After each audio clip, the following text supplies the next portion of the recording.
लाबोनानैमोन जायफोर माने उनावहाय फरिखा लिरगोन जायफ्रानाखि माने फरायगासिनो दं बिसोरनि थाखायबो गासिबोनि थाखाय माने इम्परटेन्ट बहुत माने मोनसे बहुत बोसोन गोनां बेसेन गोसा बिबुंथि बिथांमोना लाखिलांबाय। दा आं बेखौनो बुंनो सानदों बिथांमोना दा 10 जन हायार सेकेन्डारिनि 2 मेट्रिकनि 8 जन बिथांमोना जों पास जाबाय। दा बिथांमोना जोंनि थाखाय मोनसे सम्पति नंगौना नङा? जोंनि गामियाव जे जों दिनै आरोबाव 10 जन जों मोजां स्टुडेन्टस मोननो हाबाय नै। दा बिसोर 10 जना जोंनि थाखाय मोनसे सम्पति। बियो व्यक्तिगतल' नङा, जेनेबा हमनानै ला सोरबा पास जादोंबा सोरबा मोजाङै पास जादों, सोरबा एसे खम मोनदों थेवबो अरजाया, पास जादोंथ' जेनेबा बिथांमोना गाव गावनि फार्स्ट अफ अल गाव गावनि बेजों लोगोसे न'खरनि बिनि उनाव बिनिफ्राय देरसिनावहाय जोंनि गामिनि बा ससाइटिनि थाखाय बिथांमोना जोंनि मोनसे बेसेन गोसा सम्पति। बिथांमोनखौ लानानै जोंहा गामिया आरो आगानसे आवगायबावबाय नंगौना नङा नोंथांमोन? दा बेखायनो जों जाहाथे फिउचाराव बेफोरबायदि जों मोजां सम्पति जों आरजिनानै लाबाय थानो हायो। दा बेफोरबायदिखौ जोङो नोजोर बोनानै किसुमान बिदि प्रग्राम लानायनि थाखाय आं हामबायबावहरो आफादगिरिखौ। दा नोंथांमोन गावबोना नोंथांमोननि थाखाय आं फंनैसो बाथ्रा बुंनो सानदों आङो। किसुमाना मोजाङैनो पास जादों, किसुमाना एसे गेजेराव थादों। एडभाइस मोनसे होनो सानदों आङो, बियो मेट्रिकआ फाइनाल नङा, नंगौ नङा? इट्स जास्ट ए बिगिनिं ना, सुरुवातसो। नोंसिनाव दा बोलो दं, सेंग्रा नोंसोरो सिख्ला, बोलो दं, जस दं ना? आर्मियाव थांबाथ' हाउ इज द जस होनो, हाय सार होनो बेबायदि आरो ना। हाउ इज द जस होनना बुंबाथाय प्लेटन माबाया बुङो हाय सार होनना बुङो, माने जों टारगेट दं बिदि आरो ना। जुदि सोरबा दुश्मन फैयोबा वी आर रेडि, जों माने बिसोरजों नांफिननो हानाय गोहो दं। दा थिग बेबायदिनो नोंथांमोना दायो सेंग्रा सिख्ला, सोरबा आबौ आबैया बिदि बोलो गैला जेनेबा, दा नोंसिनाव गोहो बोलो दं, नोंसिनावहाय साननो हानाय दं, माने फ्रेश नोंसोरो एकदमबारे। बेखौ दा सानसे मेट्रिकआनो जोबथा बिदि नङा। नोंस्रा मेट्रिकआ मोनसे गेट खेवजेननाय बायदिसो। फार्स्ट मोनसे नोंसोरो नोंसिना थांखि दं न' फरायनो थांखि दं, सोरनाबा थांखिखौ सानबाखै। नोंसोर साननानै लादो दिनै नोंसोर बुंनांगौ जाबाय नालाय, नोंसोर दा मोनायाव एसेबाबो नोंसोरो सानसिगोन आंनावथ' मोनसे थांखि थानांगौ नङा होमबा? थाबाय नंगौदा? आंनाव सोंदों मा होननांगौब्रा दहाय होननानै माने गावनि थांखिखौ गावसो बानायदो।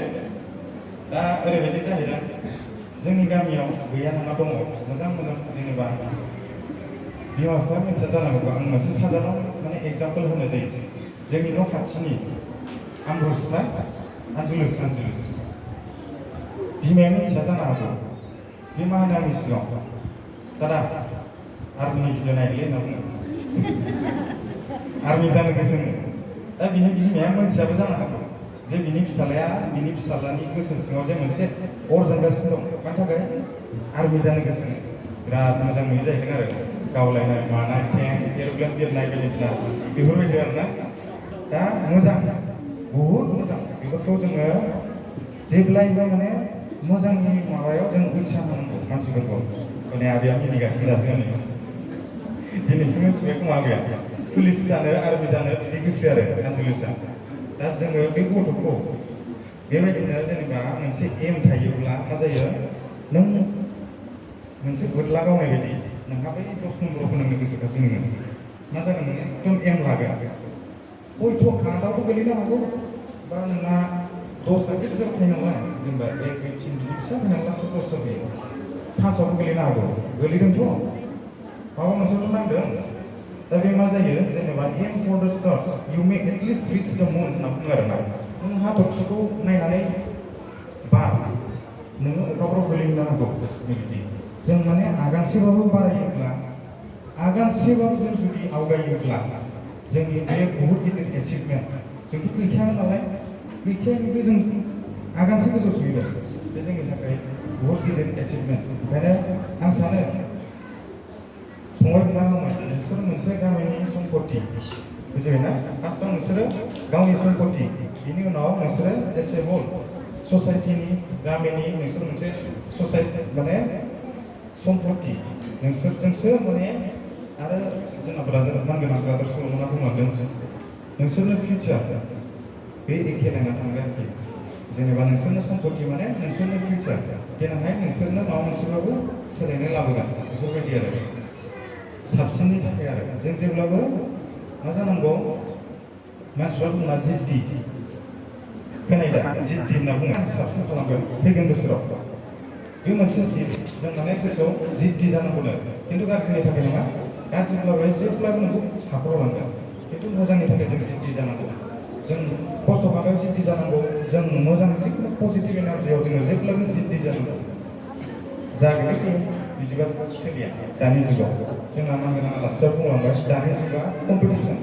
बहुद कम्पिटिसन दा नों थाङो जों गामियाव जेनेबा गथ'फ्रा दा एसे गरम जागासिनो दं सोरबा सोरबा आर्मि खारहैदों मा खारहैदों बहुद जेनेबा केन्डिडेट फैयो हाजार मोनसे साजेसन होनो लुगैयो दानि जुगाव जेनेब्ला नोंसोरो जाबायसै मेट्रिक आरो नैबे हायार सेकेन्डारि खमसे खम 50% नोंसोर लाखिनो नाजा 50% माने उनावहाय मा जायो आं बेखौसो फरायगौमोनलै खिन्थु नोंना एलिजिबिलिटि क्राइटेरिया मा जायो 50% बासो नों बेयाव एडमिसन मोनगोन नंगौना नङा उमुक पार्सेन्टबासो नों बेयाव एडमिसन मोनगोन दा बेफोरबायदि बहुद माइनास जालाङो जों गोसोआव खिन्थु जों हाहैयासै मानो होनबा जों गोसोआव रावबो बुंग्रा गैयामोन जे जों 50% लाथारनांगौ बा फार्स्ट डिभिजन लाबाथ' जेबो प्रब्लेम गैया जेसेनो गोजौ हायो एसेनो ला खिन्थु मिनिमाम 50%खौ दानि जुगाव आरोना बुंनो हाला मथा मथि फार्स्ट दा 50%आ जोंनि एसटि बायदिसिनानि थाखाय सोमोन्दै खिन्थु फैगोन 5 बोसोर बा 10 बोसोराव मा जाबावगोन जों बेखौ जेबो बुंनो हाया